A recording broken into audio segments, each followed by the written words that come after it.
নতুন সিনেমার শুটিংয়ে অংশ নিয়েছেন শাকিব খান, যেটির নাম সোলজার। কিছুদিন আগে এসেছিল সিনেমাটির অ্যানাউন্সমেন্ট গ্লিমস, যা নিয়ে দর্শকদের উন্মাদনাও ছিল বেশ।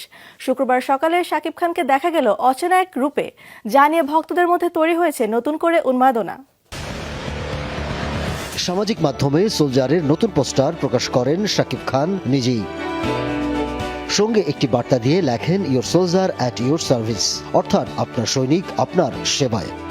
পোস্টারে দেখা গেছে রহস্যময় দৃঢ়চেতা এক শাকিবকে। ঠোঁটের উপরে থাকা মোটা গোঁফ এবং চোখ মুখে এক ধরনের তীক্ষ্ণ অভিব্যক্তি।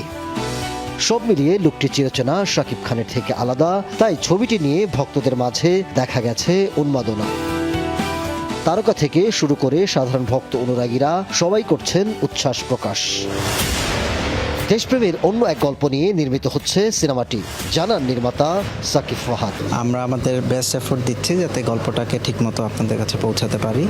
সো এর মধ্যে আমাদের গল্পের যে থিম আছে সেটা নিয়ে আমরা একটা গ্লিমস বানিয়েছি, যাতে আমাদের গল্পটার এসেন্স অডিয়েন্সরা বুঝতে পারেন যে আমরা আসলে দেশপ্রেমের একটা গল্প বলছি। এই গল্পটায় যে চিৎকারটা আছে সেটাই আসলে একজন সাধারণ মানুষের চিৎকার, যেটা আসলে আমরা চেষ্টা করছি যে এখনকার এসেন্সটাকে এবং এখনকার পাবলিক যে সেন্টিমেন্ট সেটাকে যদি আমাদের গল্পে তুলে ধরতে পারি।